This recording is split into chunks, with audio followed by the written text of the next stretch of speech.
ओम शांति।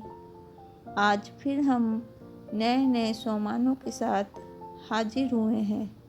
बाबा जो सोमान देते हैं उससे हमारी तरक्की होती है, हमें खुद में मान आता है और हम एक अच्छा जीवन जी पाते हैं। आर्ट ऑफ लिविंग की कला सिखाते हैं हमारे बाप हमें सोमान के जरिए बताते हैं कि हमें कैसे जीना है और कैसे लोगों के बीच रहना है, कैसे अपने जॉब पे जाना है, कैसे गृहस्थ आश्रम चलाना है। तो सारे सोमानों को हम ध्यान से सुनेंगे और धारण और मनन और मंथन करेंगे। तो पहला सोमान है, मैं आत्मा पास विद ऑनर हूँ। मतलब मैं बच्चा सपूत बच्चा हूँ, बाप का बच्चा हूँ, एक बाप दूसरा न कोई। हमेशा सोचना है, कभी भी माँ बाप में संशय बुद्धि नहीं हो। सब सपूत बनकर श्रीमत पर चलना है। श्रीमत पे चलेंगे तभी पास विद ऑनर बनेंगे। एक एक श्रीमत उनकी करोड़ों की श्रीमत है। उन श्रीमत पे चलकर हमें पास विद ऑनर बनना है, क्योंकि कोई भी श्रीमत छूटी तो हम पास विद ऑनर नहीं होके लास्ट हो जाएंगे। लास्ट टू फास्ट मतलब है कि अगर हम पीछे भी आए हैं तो फास्ट गति से बाबा की श्रीमत पे चलकर हम पास हो जाएंगे, फास्ट हो जाएंगे। दूसरा जो सोमान है, मैं आत्मा मर जीवा हूँ। सर्व प्राप्ति की संपन्न स्थिति, ऐसा अनुभव करना है, क्योंकि सबके लिए मरकर बाप के लिए जीना है। क्योंकि मैं हमारा एक बाप दूसरा न कोई, यही धारणा मन में रहनी चाहिए। यह जन्म मरजीवा जन्म है, एक बाप के सिवाय दूसरा कोई नहीं है। ऐसे भी कौन है, अकेले आए हैं अकेले जाना है। बाबा कहते हैं कि 3 केले हमेशा खाना चाहिए। अकेले में अकेले बाप को अकेले मन से याद करना है। तो इस तरीके से मैं आत्मा मरजीवा हूँ। हमेशा बाप पर बलिहार जाना है। बाप पे बलिहार जाएंगे तो जीवन बहुत ही सुखद हो जाएगा और बहुत शक्तिशाली जीवन हो जाएगा। सुख प्रेम शांति सब कुछ जीवन में हासिल होगा। तो मरजीवा जीवन जीना मतलब बिल्कुल ट्रस्टी बनकर जीना कि मेरा कुछ भी नहीं है, इस दुनिया में जो भी है वो बाप का है।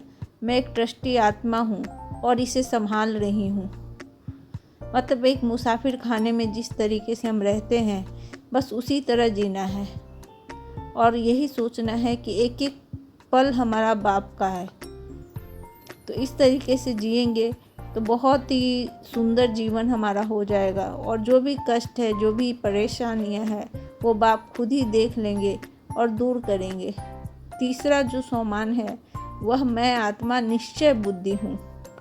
हमें देखना है कि बाप की श्रीमत क्या है और चलते फिरते बाप को याद करना है। एक बाप में निश्चय रहना है, क्योंकि बाकी सारी दुनिया कब्रिस्तान है, यह कभी भी खत्म हो सकती है। एक एक पल हमारा बहुत ही कीमती है। अगर हम एक पल भी गवाते हैं तो समझिए बहुत सारा नुकसान हो जाता है। हमेशा निश्चय बुद्धि होके चलना है। बाप में निश्चय, ड्रामा में निश्चय और अपने आप में निश्चय। 3 तरह के निश्चय की बाबा बात करते हैं कि अपने आप में निश्चय हो कि मैं एक पवित्र आत्मा हूँ, श्रेष्ठ आत्मा हूँ। बाबा के द्वारा श्रीमत देने के कारण मैं बहुत पवित्र और श्रेष्ठ बन गई हूँ। मेरे अंदर एक भी अवगुण नहीं है और मेरे बाबा महान हैं। उनके रहते हुए हमें कोई परेशानी नहीं हो सकती है। वो तीनों लोक के मालिक आज हमारे सामने हैं। आज हम उनको देख रहे हैं कि हर पल हर क्षण उनका अनुभव कर रहे हैं। बहुत सारे अनुभव भाई बहनों को हुए हैं, मुझे भी बहुत सारे अनुभव हुए हैं। तो इस तरीके से बाबा का पास होने से ही एक शक्ति मिलती है। एक ऐसा लगता है कि जैसे कोई है जो साथ है, जो हमारी बात सुनता है, जो हमारा ध्यान रखता है। और ड्रामा में निश्चय कि जो होना है वो होकर ही रहेगा, उसे हम रोक नहीं सकते हैं। यह निश्चय है कि जो होगा वो सही होगा, और जो हो रहा है वो भी सही होगा, क्योंकि ये ड्रामा बाबा का लिखा हुआ है। बाबा अपने बच्चों के जीवन में कभी कुछ गलत करते होते देख ही नहीं सकते। वो तो हमारे कर्मफल होते हैं जिसके कारण हमें सज़ा मिलती है या फिर हम कोई दुख भोगते हैं। दुख भोगते भी हैं तो हमें सोचना चाहिए कि चलो हमारा कर्मफल कटा, अब सुख के दिन आने वाले हैं। तो इस तरीके से मैं आत्मा निश्चय बुद्धि हूँ। चौथा जो सोमान है, मैं आत्मा शुभ चिंतक हूँ। सबकी शुभ चिंतक बन के रखना है, सबके लिए शुभ भावना शुभ कामनाएं रखनी है। दूसरों को परिवर्तन कैसे करना है यह स्थिति रखनी है। हमेशा संतुष्ट रहना है, कभी भी किसी से कोई शिकायत कोई गिला ना हो। हमेशा दूसरों का भला सोचना है। घर में भी कोई बात हो जाए तो उसे मन से नहीं लगाना है।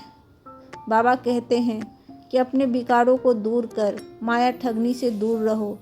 माया बहुत ज़्यादा बड़ी है, वह कभी भी तुम पर आक्रमण कर सकती है। तो माया से दूर रहने के लिए, माया से बचाव करने के लिए एक बाबा के साथ योग लगाना है और बाबा के द्वारा दिए हुए मुरली के पॉइंट्स को अपने सोमानों को धारण करना है।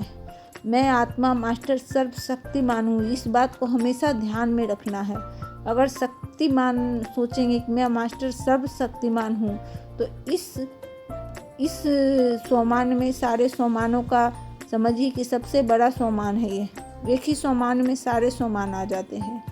तो इस सोमान में रहेंगे तो समझो कि हमेशा ये लगेगा कि नहीं मैं बहुत महान हूँ, भगवान की संतान हूँ, मैं कोई ऐसा वैसा थोड़ी हूँ, भगवान की संतान हूँ। बाबा कहते हैं बच्चे तुम बहुत महान हो, तुम सिद्धि विनायक हो, तुम विघ्न विनाशक हो, तुम औरों को देने वाले हो। अपने देवता स्वरूप को याद करिए, देवता स्वरूप हमेशा देने वाले होते हैं।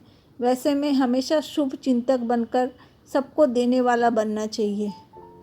हमेशा दूसरों के लिए अच्छा सोचना, अच्छा बोलना मन से भी, तभी हम बहुत अच्छा जीवन जी सकते हैं। जैसा देंगे वैसा मिलेगा, जैसा हम करेंगे वैसा सब लोग करेंगे। तो सबके लिए अच्छा सोचना है और अच्छा करना है। पांचवा जो सोमान है, मैं आत्मा अनुभवी मूर्त हूँ। परमात्मा के प्यार का अनुभव कितना गहरा होना चाहिए, यह सोचकर ही दिल तरफ उठता है कि सच में भगवान का जिसको प्यार मिल जाए वो ज़िंदगी में उसे कुछ नहीं चाहिए। आज हम बच्चे समझते हैं कि जब से भगवान का प्यार मिला है जीवन कितना सुखद हो गया है। कहाँ हम इतने सारे लोभ क्रोध मोह जैसी बीमारियों में फंसे हुए थे, इमोशनल बैलेंस बिगड़ा हुआ था, हरदम तकलीफ दुख भाग रहे थे एक ऐसी दिशा में जिसका कोई अंतिम छोर नहीं थी। लेकिन जैसे ही हम परमात्मा के बने हैं एक अनुभव हो गया है कि परमात्मा ही सब कुछ है, परमात्मा के बिना कुछ भी नहीं है। अगर भगवान हमें मिल गए हैं तो सब कुछ मिल गया है, सारे खजाने मिल गए हैं, स्वर्ग का राज्य मिल गया है। तो ऐसे अनुभवी आत्मा बन करके हमें बहुत खुशी हो रही है। तो आज फिर हमने पांचों सोमानों का अध्ययन किया, मनन और मंथन किया।